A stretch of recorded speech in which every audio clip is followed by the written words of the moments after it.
While browsing through the items at a yard sale, Cotton's attention is drawn to a peculiar-looking object. But before she could even ask, the seller eagerly tells her that it's a fun little game called the Friendship Game. In order to play it with her friends, they simply need to place their finger around the opening of the object and reveal their deepest, innermost desires. However, the seller warns Cotton that if her friends can't handle the secret, their friendship will not survive. Just then, Cotton's best friend, Susan, joins her and shows a similar interest in the unique object. Together, the duo brings the game to Cotton's room to play with their three closest friends, Susan, Rob, and Courtney. Cotton instructs them on how to play the game and asks them not to fool around while revealing their deepest desire. The only rule is to be honest, and true victory lies in playing the game through to the end. And after the brief explanation, Cotton decides to go first. Since all of them are at a turning point in their life, this might probably be their last summer together before they leave the town and go their separate ways. Cotton fears that eventually they'll be stuck in the vicious cycle of study, job, and family.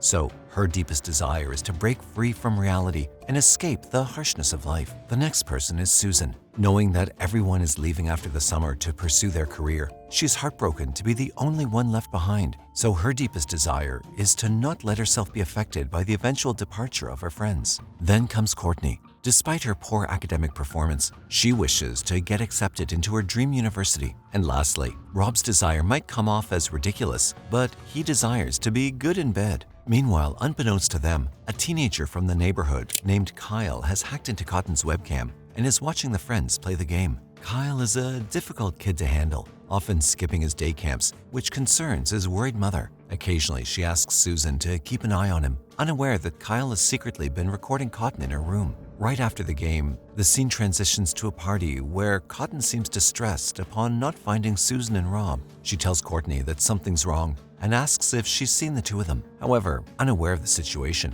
Courtney casually dismisses her questions and instead offers Cotton a joint to smoke. However, Cotton goes in search for her missing friends, making her way through the partying crowd. She does find them in a room, but they're in an intimate situation. Immediately, Cotton storms out of the room and angrily bangs on the steering wheel once she enters her car. But seconds later, another version of Cotton appears behind her, lurking in the back seat and strangling her. And from that day forward, Cotton is nowhere to be found. Now, her friends start putting out missing persons posters all over the neighborhood, and no one has any idea where she might be. But one day, Kyle stops in his tracks and uneasily gazes at the poster, as if he knows something about Cotton's disappearance. On the day of the party, we see Rob and Susan step out of the crowd and talk about infinite timelines and universes. When Rob asks her what she wants in this universe, Susan tells him that she wants the summer to last forever, so that they all remain friends for the end of time. Hearing this, Rob tells her that maybe this version of the universe is the only one where they'll be friends.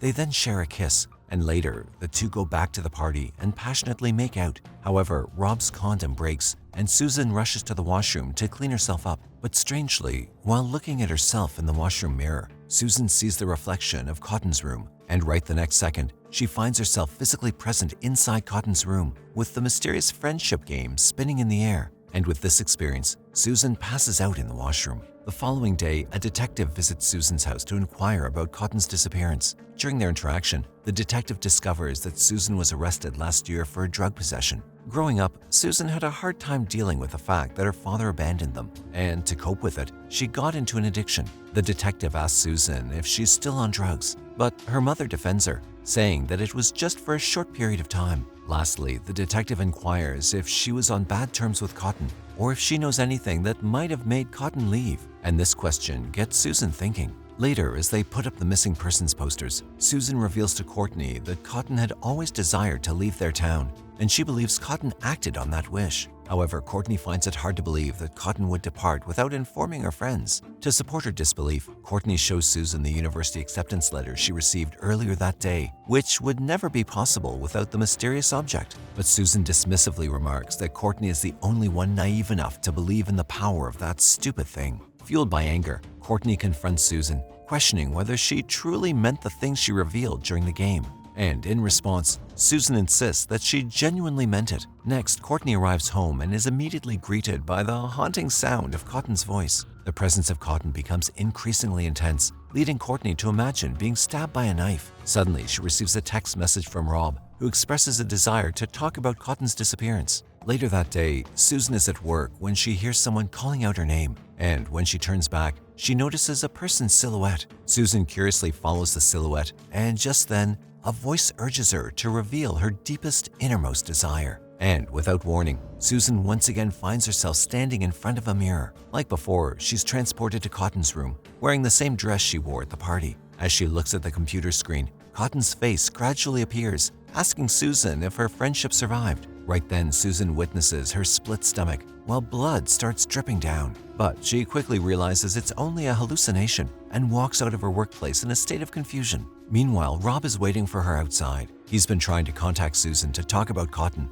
but ignoring him, she drives away. On the same day, Rob also finds himself in Cotton's room. In the same setting, Cotton asks Rob if his friendship survived and mentions the game. And on top of that, she warns him that they're all going to fail. Suddenly, Rob's hands become drenched in blood, and Cotton starts to bleed from her stomach. And the very next moment, Rob is back to where he was, utterly confused. Realizing that everything seems to have originated from the game, Rob decides to sneak into Cotton's house and steal the mysterious object. But unbeknownst to him, Kyle, who's been alerted by the intrusion, observes the theft inside Cotton's room. As Rob takes the object, the screen glitches, and suddenly, Cotton makes an appearance. She then approaches the webcam and locks her eyes with Kyle. Then Cotton asks the teenager if he wants to play a game with her, and with the object spinning, Kyle is transported to a different dimension. At that moment, Cotton informs him that he's witnessed something he was not meant to see, and right now it seems like he's trapped in that dimension because the Kyle in the real world glitches while staring at the screen with his vacant eyes. That evening, Susan receives a text message from Kyle's mom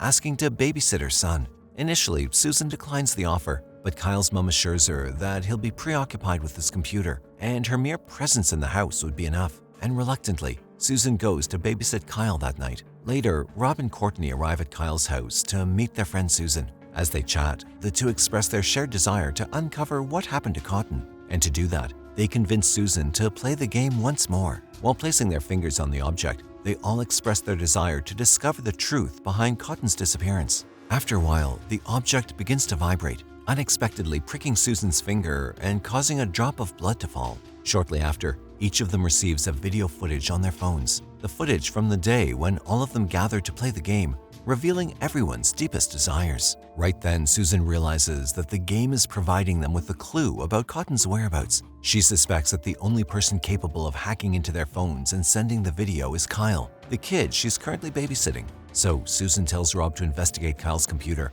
while she distracts him downstairs. Now Susan goes to Kyle's room and finds him absorbed in his computer. She asks him if he wants to watch a horror movie with her. With that, Susan successfully brings Kyle downstairs to watch a movie with Courtney. But since the movie's too grotesque for her taste, Courtney decides to try liquor instead. Meanwhile, Rob sneaks into Kyle's room and discovers several files with Cotton's name on them. One particular file catches his attention, the Cotton Allen sex file. Curiously, Rob plays the video, revealing footage of Cotton making love with someone. Out of nowhere, Kyle makes an appearance, startling the brains out of Rob. And by the end of the video, Rob is shocked to realize that the person in the video is himself, even though he's never slept with Cotton. In confusion, he turns around, but Kyle has already disappeared. Meanwhile, the other Kyle continues to watch the movie with Susan, but Susan fails to notice him glitching as her attention shifts to the vibrating object. Just then, Rob joins them, but he doesn't mention anything about his earlier discovery. However, he confesses that while they were making love that night at the party,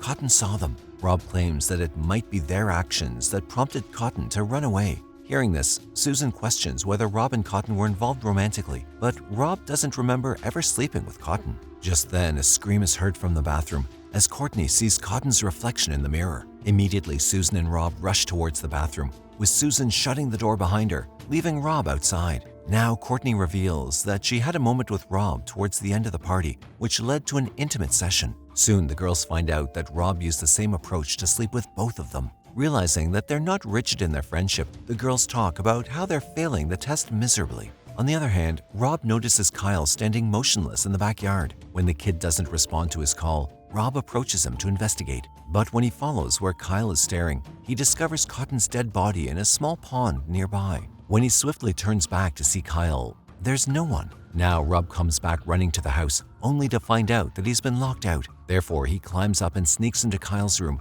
where he encounters a glitching computer screen. After the girls come out, Susan goes to look for Rob, while Courtney pours herself a drink. But just then, Susan's attention is captivated by the same vibrating object. After that, something unusual occurs, triggering memories within each of them, reminding them of alternate realities where they played a role in Cotton's death. Now Susan is transported back to the time where she meets Cotton at the end of the party. Cotton tells her that she's leaving everything for good, and Susan tells her that she wants to go with her. However, Cotton tells her that she's not invited, as she doesn't consider her a friend. She even brings up how Susan's father abandoned her and blames her for that incident. But Susan has had enough, so she punches Cotton right in the face. Tragically, this results in Cotton hitting her head on the car door handle and losing consciousness. At the same time, Courtney receives a video call from Cotton, who's overdosed on the pills given by Courtney. And meanwhile, Rob finds a video of him killing Cotton in that pool. Right then, Cotton expresses that they should never have played that game,